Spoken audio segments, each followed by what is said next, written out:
All right, in this lesson here, what we're going to be doing is taking a look at variables and data types. Now, variables are going to play such a significant role in all of your programming experiences from this point forward. Basically, all they are memory locations that are set up to hold a specific type of data. Now, why would you want to store data? Well, think about it. Just in our common day life, every day, we have to remember things, and we remember things for specific reasons so that later we can recall that information for doing something with it. Well, it's no different when we go in here and we start developing our own applications, because as we start working inside the, let's say, the guts of the application, we need to occasionally store information, add information to that, retrieve the information for doing something. And we do this all through variables. So all it is a simple memory location that has been designated to hold a specific type of data. And this takes us into data types. Now, there are all sorts of different types that we can establish inside of C or C++. Now, in this lesson here, we're only going to focus on 3 of those, because when we start working with some of the other ones, there's some interesting things that we're going to have to start talking about. Well, in this case, though, we'll just start out simple. We're going to talk about the int, the float, and the double. So with that being said, let me go ahead and turn it on over to Joel. All right. The first question that you probably would have is, how am I going to go about creating these variables? Yeah, how do you declare a variable? Right. So let's go into here, and all you need to do is say the first specify the data type, and in this case it will be int, which is an integer. In other words, anything that is a whole number, like 2, 3, 4, 5, whatever, okay. negative 10, but not actual decimal values like 36.26, yeah. something like that. So what we can do is now, after we have the data type, we can give it a name, some friendly name. Say temp int. So a temporary integer. So that's just our name. But that name could be just about anything. It could have been Buzz. It could have been Buzz. It could have been anything. Although there are a few rules that you may need to remember, like you cannot start it with a number. You can't put spaces in the middle of it. Right. Okay. Certain rules that need to be remembered. Yeah, kind of common sense type things. Right. And with that, all you need to do is end in a semicolon, as pretty much any line. Okay. So now we actually have our variable, our integer variable, declared. Okay. But as of yet, there's nothing really in temp integer. Well, there is something, but we don't know what it is. Exactly. At this point, just by declaring it with the line that you used there, all that's happened is Windows has simply said, here is, or your operating system, here is some memory that is the size required to hold the particular data type, in this case an integer, and here's that location, and now you can get to that location quickly by using the friendly name temp int. Right. But whatever was in there, whatever data was there, is still there, just some random numbers. Exactly. So we could go in here and just type out the name, so temp int, and we can use the assignment operator, equals, and say it equals, say, 45. Which is going to take the number 45 and put it into that memory location. Exactly. Now, this is very important. This is called initialization. Without doing initialization, if you forget that you haven't actually put something in there and later on turn around and use temp int, you could get yourself in a lot of trouble because it may be containing some type of really crazy data that you may not want to be using. Exactly. So we may want to just go ahead and actually right here we can go ahead and delete this out. Okay. And go ahead and type in temp int equals, and then end that quotation, and do another output, and let's call this temp int. So we're going to output to our output stream temp int. Right. Now, don't let this confuse you that over here you see we've got these quotes as I rip the mouse away from poor Joel. Basically, what's inside these quotes right here is just treated like a string, you know. It's anything that you want to put in there. I could have said, hello, how's it going? Hello world equals, it doesn't matter. This right here is just going to be output straight to the screen, period. Now over here, you'll notice there are no quotes around this guy. And what's going to happen here is, well, without no quotes around it, we're going to be referring to the data that's being stored inside of temp int, which in this case happens to be 45. Right. This may even make it a little bit more clear if we go in here and say, my variable temp int equals. Excellent. So with that, we also have an end line, and let's go ahead and see how this looks. So let's go ahead and press Control F5. Do you want to build? Yes, I want to build. It builds and links, and you'll see that it says, let's move this down, my variable temp int equals 45. Hey, I say it works. Yes, it does. Now, yes, it does? Yes, it does. Yes. Okay, so now we've got a couple of other variable types to talk about, but before we get into those, because those are going to be really brief discussions.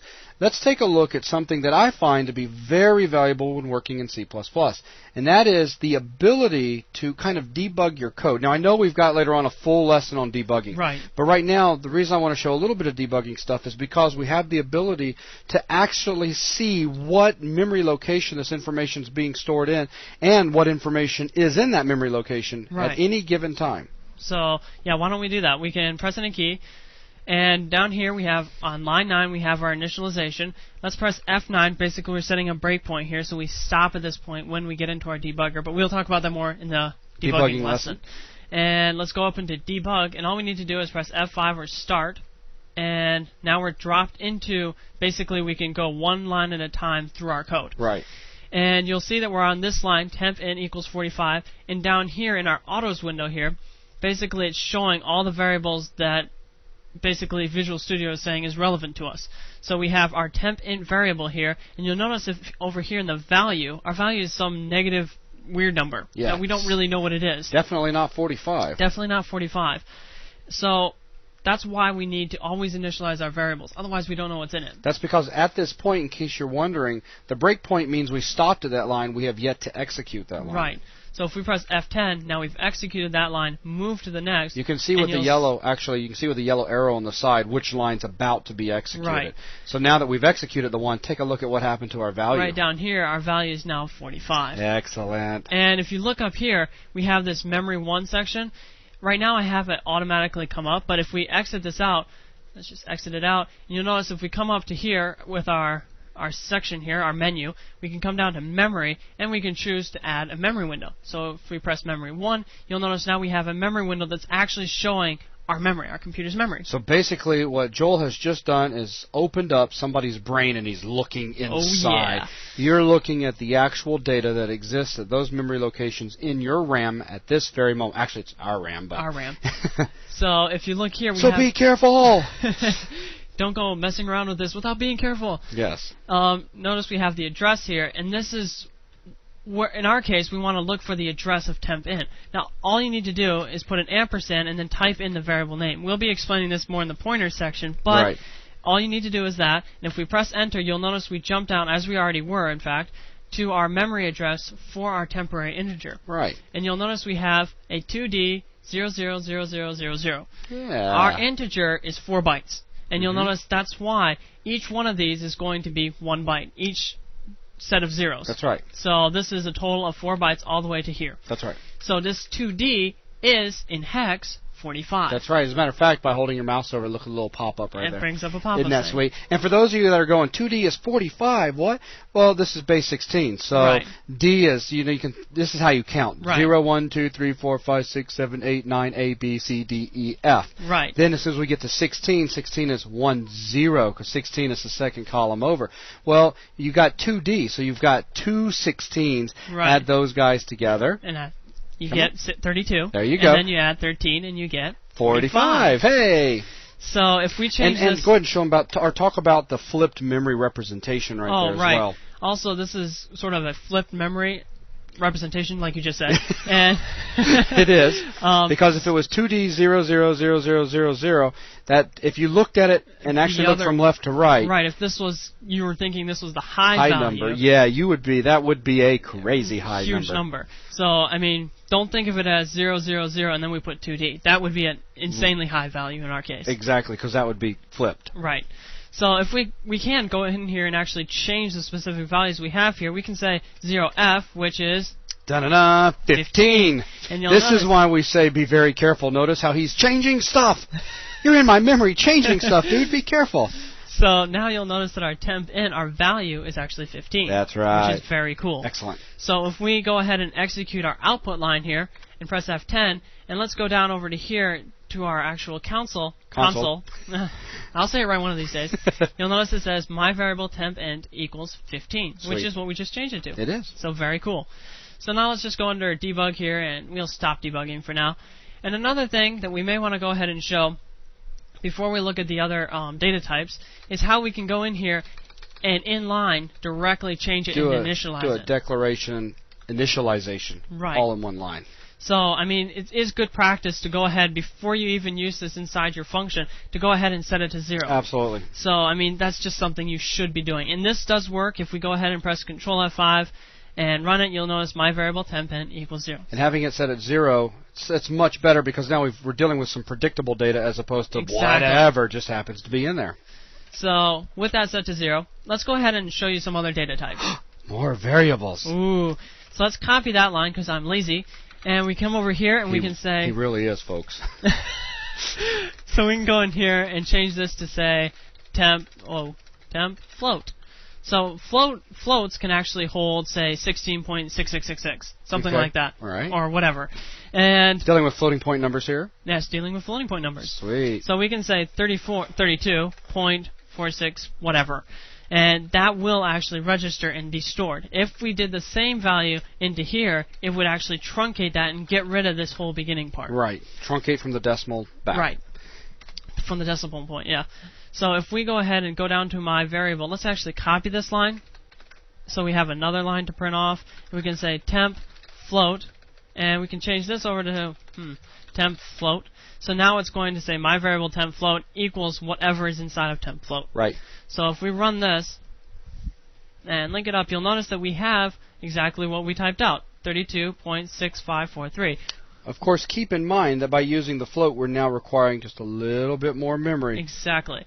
So, I mean, if we can go into here and type in a few more, and we type this out, you'll notice that it truncates it down to 6544. We have, actually, how many is this? 7. Yeah.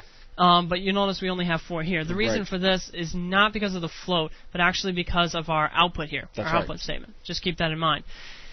Though the float type does have a limitation. It does have a limitation. It's not out to infinity and beyond. And we can, to infinity, we can actually show that here by using a double. Right. So let's go ahead and type in a double, and we can say temp double equals 32. And actually, let's copy this value just so you can see that they are indeed the same. And put that out. Actually, let's add a few more at the end here. So something like that. Sounds good. And let's add this another line. Let's go into here, and let's say temp double and temp double. So now if we execute this, you'll notice something interesting.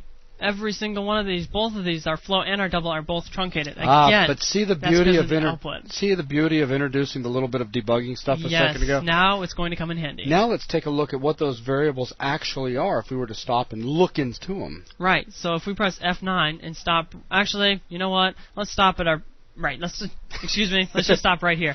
And let's press F5, and now we've started to debug. And you'll notice that we're at these lines, and if we go down here and look, our temp double equals 32.65 whatever. And if we go to locals, I mean in this case, autos, it's not showing everything that we need. That's because it's checking for variables closest in our range. And you notice temp in is right next to us, right on the line that we're executing, and temp double is on the last line we are executing. Right. So it thinks we're not really worried about float, but we are. So if we go to locals, this is going to show all the local variables that we have access to. And by mentioning local variables, that brings up a discussion of scope, which we'll talk about in just a minute. Exactly. So if you look down here to our temp int, we have a value of 32, as we specified in our integer, and temp double is this long number out here, but then our temp float only goes to here and then stops. The reason for that is our temp float cannot hold as much, doesn't have as much accuracy as our double does. Exactly. But it's not as large of a place in memory for holding data. So it's kind of a balance. You want to decide, do I want accuracy or do I want to save memory? Right. So it's kind of keep that in mind. So let's go ahead and stop this. Of course, right now that's not something you'll really need to keep in mind as you're just starting to experiment and learn how to make very basic programs with C++. But later on, when we start getting into some of the more advanced stuff, memory control is going to become very, very important. So let's get rid of that breakpoint by pressing F9. And now let's kind of introduce a little bit of local and global access. In other words, let's talk about scope. Scope, exactly. Yes.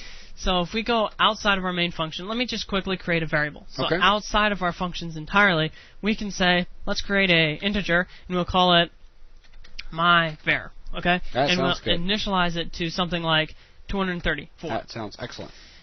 And if you look, this is kind of interesting. This variable here can be accessed. MyVar can be accessed within any functions whatsoever. However, these variables here that we've declared inside of the main function can only be used inside of the main function. This function. So to kind of demonstrate this a little better, why don't we go ahead and create another function, a test function. Okay. Don't worry about this too much. We'll be discussing this in the functions lesson. So let's go ahead and type void, and we'll say test func, and we'll end that parentheses. Func. Yeah. And if we try to access, let's first do this. Cout, and we can say my var. And actually, just to make this a little bit clear, we can say my var equals, and then like that. Yeah, it looks beautiful. And we can go down to here and say call that function. So that's test func. And you'll notice, which real quickly, all this is going to do is, of course, when the application starts and we start coming through here linearly, execute. And once we get down here, all this is going to do is it's going to temporarily jump away from this function right here, and it's going to come up here to the test function, and it's just going to run whatever is in it. And then when it's done with this, it returns back to right here and continues, which since there's nothing else, that's the end of our application anyways. Right. So what we're going to happen here is we're going to pump out 3 lines, and then it's going to go into here and pump out this last line that says my var. Okay. So let's go ahead and Control F5 and execute this, and you'll notice that we do get exactly that. We get my variable, temp 32, this is all good, and my var, it does see that variable very well. I mean, Absolutely. It can see 234, and it printed out. And it printed out. So it's all good. However, if we were to do something cool, like, well, how about this? Copy one of those lines. Let's copy him. Yeah. And put them up here. Yeah. Oh, we got temp double here, so it's looking for a temp double inside our test function. I would say our compiler is good enough that it's going to recognize that temp double is not a global variable that was defined outside of the function, and it's probably not going to like what you're trying to do. No. So if we press, let's go into our build, and let's say Control F7 or compile. And if you look, it doesn't like errors. you. It doesn't No, it doesn't like you me at all. So if we go here and double click on our error, you'll notice it brings us to the line that's causing the problem. And you'll see it says, wait, undeclared identifier. Our temp double is out of scope. It hasn't been declared. Right, it hasn't been declared. As far as this is concerned, it does not exist here, period. It's not that it's out of scope. It's just not here. Right. Because it's a different variable down there in the other one. Exactly. So what we could go ahead and do, I mean, if we really, really wanted temp double, we could go ahead and take our double declaration here, put it over here, and now this is in the global section, declared outside of any functions, so it basically has global priority. So every function can see it. Right. So if we press Control F7 again, no problems. You got it. And if we press Control F5 and link it and run it, you'll notice that it recognizes it just fine. Now, do let me go ahead and say this, since these videos are going hand in hand with the online course at 3DBuzz, we don't really like global variables that much, do we there, Joel? No, we don't. No, you should handle your data appropriately. Right. Sending copies of your data so that it can be worked on, etc., and then returned back properly. And we will be covering all of that stuff later on as we progress further and further into working with variables, pointers, etc. Right. But going in there, and because a beginner could simply say, well, man, I'm just going to make all of my variables global. Not a good idea. Not a good idea at all, because you could end up accidentally writing some sort of data to a variable that you didn't intend to write in one of your function calls that could end up messing up other functions, which in the end is going to give you a bad output for your program. Right, but global variables do have their place. They do. They have for constants, etc. I mean, there are uses for it. It's just don't go in there and try to make every single thing a global variable. Exactly. If there is a way to make it a localized variable and be smart about it, do that. Right. Okay. So with that, I think that pretty much wraps up what I really wanted to cover. Okay, so that talks about integer. Well, first of all, what a variable type is, being a simple, kind of like a container, a location in memory that's going to store information. We took a look at how we can declare them, which was just a matter of starting the variable declaration off with the word int, float, or double. Again, we'll be getting into other variable types as we progress through the lessons. There are several others that we'll be dealing with. Then we showed how to give it a friendly name, because memorizing a memory address would just be a pain. And then how to go ahead and initialize it by putting data into that memory address. Then we showed you a little bit about some debugging and how we could go in there and take a look at what information was being stored in variables, and how we could actually go into the memory ourselves and change the number, which is definitely cool. Please be careful when playing with that. It's like playing with fire. And then we talked a little bit about scope, local versus global. Things that are declared inside the function being local, not seen outside in other functions if they were not declared over here. And if it is declared over here, it's a separate variable altogether, just happen to have the same name. And then by setting it outside of our functions, making it global so that it is seen by all of the functions. And with that, that's just going to wrap up this quick introduction to variables and scope and data types. So thanks a lot.